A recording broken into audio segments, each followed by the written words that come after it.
ಸಾಮ್ರಾಜ್ಯ ಕುರಿತು ಬರೋದ್ರಿ. ಮುಂದೆ ಸಣ್ಣ ಕಥೆಗಳು ಅವ್ರದ್ದು ಮಾತನಾಡೋ ಕಲ್ಲು ರೀ, ಹೆಂಗೆ ಓದಿಸ್ಕೊಂಡು ಮಾತನಾಡೋ ಕಲ್ಲು ಅದ್ಭುತವಾದ ಜೋಗತಿಯ ಕಲ್ಲು ಅದ್ಭುತ ಕೃತಿ ಸರ್. ಮುಂದೆ ಕಳ್ಳರ ಗುರು ಮತ್ತು ಇತರ ಕಥೆಗಳು ರೀ.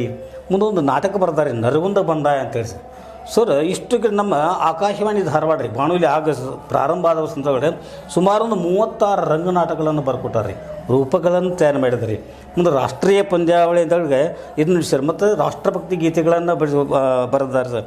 ಹೀಗಾಗಿ ರೀ ಅಂಥ ದೊಡ್ಡ ಶ್ರೇಷ್ಠ ಸಾಹಿತಿ ರೀ ನಮ್ಮೂರವರು ಅಂಥೇಳಿ ಅಭಿಮಾನ ಅನಿಸ್ತದೆ ರೀ. ಇಂಥ ಸಾಹಿತ್ಯ ಬರೆದ್ರು ಸಹಿತ ಅವರಿಗೆ ಇಷ್ಟೆಲ್ಲ ಅವಕಾಶಗಳು ಸಿಕ್ಕರೂ ಸಹ ಅವರು ಆ ಬರೆಯೋದ್ರಿಂದ ಬಡವರು ಯಾಕಾದ್ರು ನಿಮ್ಗೆ ಏನಾದರೂ ಪ್ರಶ್ನೆಗೆ ಉತ್ತರ ಸಿಕ್ಕದ ನಿಮಗೆ ಸರ್? ಅವರು ಚಿಕ್ಕವರಿರುವಾಗ ಪಾಪ್ರಿ ಪಾರ್ಶ್ವವಾಯು ತುತ್ತಾಗಿದ್ದು ರೀ. ಅವ್ರದ್ದು ಒಂದು ಕಾಲು ಸರಿಯಾಗಿ ಇದು ಆಗ್ತಾ ಇರಲಿಲ್ಲ ರೀ, ಕೈ ಬರೆಯುವಾಗ ನಡಗ್ತಾ ಇತ್ತು ರೀ. ಆದರೂ ಕೂಡ ರೀ ಸರ ಅವರು ಕನ್ನಡ ಸಾರಸ್ವತ ಲೇಖಕ ಕೊಟ್ಟಂಥ ಈ ಒಂದು ಅಮೂಲ್ಯ ಒಂದು ಸಾಹಿತ್ಯವನ್ನು ಕಂಡು ನಮಗೆ ಒಂದು ನಿಬ್ಬೆರಗಾಗಿಬಿಡ್ತು ರೀ. ಅದಾಯಿತು, ನಿಬ್ಬೆರಗಾಯಿತು, ಒಳ್ಳೇದು ಕೂಡ ಎಲ್ಲ ಕೊಟ್ಟರು. ಆದರೂ ಬರದ ಅವ್ರಿಗೆ ಎಷ್ಟು ಆರ್ಥಿಕ ಸಹಾಯ ಆಗಬೇಕಾಗಿತ್ತು, ಆಗಲಿಲ್ಲ. ಬಡತನದಲ್ಲಿ ಹೋದರು, ಅವ್ರ ಸಂತತಿಗೂ ಅಂತ ಹೇಳ್ಕೊಳ್ಳುವಂಥ ವ್ಯವಸ್ಥೆ ಅಥವಾ ಬದುಕುವಂಥ ವ್ಯವಸ್ಥೆ ಇವತ್ತಿಲ್ಲ ಅಂತ ಕೇಳ್ತಾ ಇದ್ದೀನಿ. ನಿಜ ಸರ್, ನಿಮ್ಮ ಮಾತು ಅಕ್ಷರಶಃ ಸತ್ಯದ ರೀ. ಯಾಕಂದ್ರೆ ಸರ್ ಆನಂದ ಕಂದರು ರೀ ಬದುಕಿನ ಉದ್ದಕ್ಕೂ ಅವರು ಸಂಕಷ್ಟಗಳನ್ನು ಎದುರಿಸಿಕೊಂಡು ಬಂದಿದ್ದಾರೆ ಸರ್. ಬಾಲ್ಯದಲ್ಲಿ ಒಂದು ನಮೂನೆ ಸಂಕಟ ಬಂದವರಿದ್ದರು ಸರ್. ಕೌಟುಂಬಿಕ ವ್ಯವಸ್ಥೆ ದೊಡ್ಡ ಶ್ರೀಮಂತ ಮನೆತನ ಹುಟ್ಟಿದ್ರು, ವತನದಾರ ಮನೆ ಹುಟ್ಟಿದ್ರು ಕೂಡ ರೀ ಬಡತನವನ್ನು ಬೆಂಡೆ ಇಟ್ಕೊಂಡು ಬಂದು ರೀ. ಅವರು ಬೆಳಗಾವಿ ಒಳಗೆ, ಧಾರವಾಡದಾಗ ರೀ, ಮೂಡಲಿಗೆ ಒಳಗೆ, ಗೋಕಾಕದೊಳಗೆ, ಇಲ್ಲಿ ಪಶ್ಚಾಪುರದೊಳಗೆ ರೀ, ಅಂಕಲಿಗೆ ಒಳಗೆ ಎಲ್ಲೆಲ್ಲ ಅವರು ಸೇವೆ ಮಾಡಿದ್ದಾರೆ ರೀ.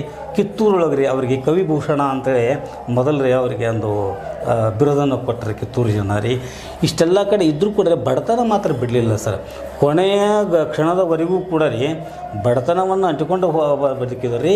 ಮತ್ತು ಅವರು ಮಕ್ಕಳಾದರೂ ಸಹಿತ ರೀ ಪಾಪರೊಬ್ಬರು ಸುರೇಶ್ ಅಂತೇಳಿ ಅವ್ರ ಮಗ ರೀ, ಮತ್ತೊಬ್ಬಕ್ಕೆ ಮಗಳು ವೈಜಂತಿ ಅಂತೇಳಿ, ಇನ್ನೊಬ್ಬಳು ಸುಧಾ ಅಂತೇಳಿ, ಇಬ್ಬರು ಹೆಣ್ಮಕ್ಕಳೇ, ಒಬ್ಬ ಗಂಡು ಮಗ ರೀ.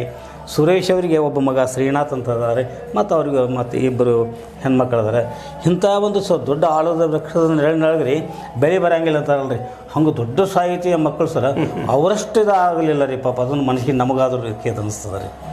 ಆದ್ಮೇಲೆ ಇಲ್ಲಿಯವರೆಗೆ ಒಬ್ಬ ಜೀವಂತ ದಂತಕಥೆಯಾಗಿ ಕಾವ್ಯವನ್ನು ರಚಿಸಿ ಶ್ರೀಮಂತಿಕೆಯಲ್ಲಿ ಮೆರೆದಾಡಬೇಕಾದಂಥ ಪಾಶ್ಚಾತ್ಯ ರೈಟರ್ ಅವರಾಗೆ ಆಗದೆ ಹೋಗಿದ್ದು ಒಂದು ದುರಂತ ನಮ್ಮಲ್ಲೇ.